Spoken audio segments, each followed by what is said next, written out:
Hello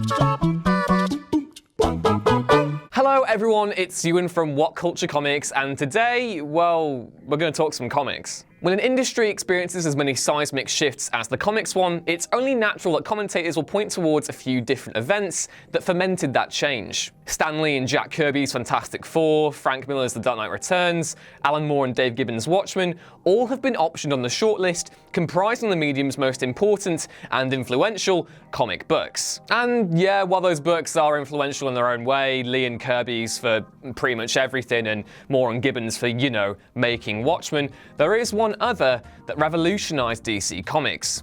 Published during the early 1970s, Dennis O'Neil and Neil Adams' Green Lantern Green Arrow was politically salient, socially conscious, and galvanized a once complacent comic book publisher to look to the real world in their storytelling. It was genre-defining for its time, and built upon the work the pair had already done on Batman, where they, not Frank Miller, first returned the character to his darker, Golden Age roots. Yes, there are few creative teams as revered as O'Neil and Adams, and in taking on Nixon's America with a pair of green-clad heroes, they found their true calling. Casting Green Lantern as a typical establishment figure, the embodiment of Nixon's silent majority, and the exemplification of the perfect law and order candidate, and Green Arrow as a left-wing symbol of 60s counterculture, O'Neil and Adams took the pair on a fear and loathing style road trip across the United States in a quest to find the country's real self. It was bold, challenging, and even brutal in parts. And while the commentary might look a little outdated today, at the time, it was a watershed moment for both DC Comics and the comics medium as a whole. Green Lantern Green Arrow is the quintessential 70s comic book. What does that mean? Well, it subscribes to the Bronze Age of comics, a period which saw a notable decline in Silver Age funny books and a return to the darker tenets of which the superhero genre was originally founded on. Secondly, the book roots itself squarely in the zeitgeist of Nixon's America.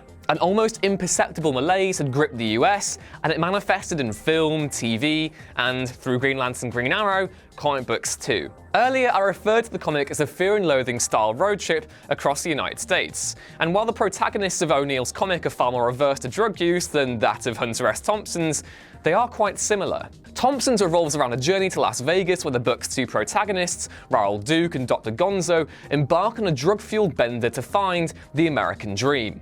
O'Neil's follows the exploits of two heroes who, embarking on a journey to find a fine country, end up touching upon the malaise of '68 and with it the lingering throes of that decade's counterculture. Their destinations are far different, as are their journeys, but both books share a similar motivation: to find America that's been lost, ostensibly, to a cruel and uncaring Milu. At times, Green Lantern Green Arrow reads like a tour through an America in discontent, as the tour guide, Oliver Queen, takes the once oblivious Hal Jordan through all the political touchstones of that decade.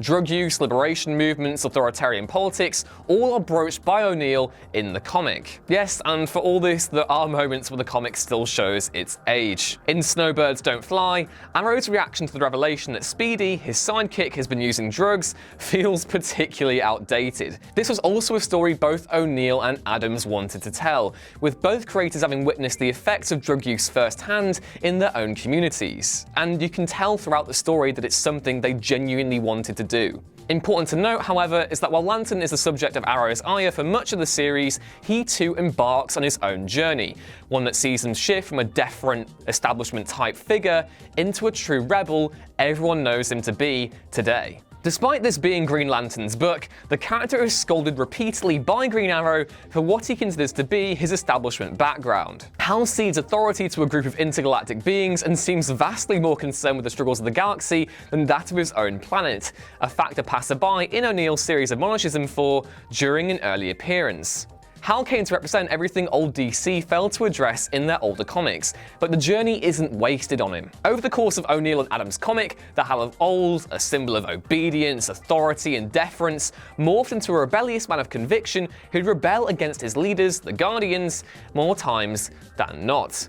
Without Green Lantern Green Arrow, that character just doesn't exist. He is, for most of the O'Neil Adams series, an analogue to and a criticism of the resurgent deference that ushered in Nixon's presidency, one wary of the radical changes the 60s wrought. By the end of the comic, however, that's no longer the case, and in shaping perceptions of both Ollie and Hal Jordan, but one aspect of the comic's importance is made apparent. That isn't all, though. To read Green Lantern Green Arrow is to experience the comic uncompromising in its determination to divest from a universe that, for a great majority of its time, refused to examine the world outside our windows. But where Marvel played things safe when it came to their allegories, O'Neil and Adams' comic confronted these moments head-on, albeit in sometimes dated fashion. At times, GLGA reads like a response to a period of immense discontent.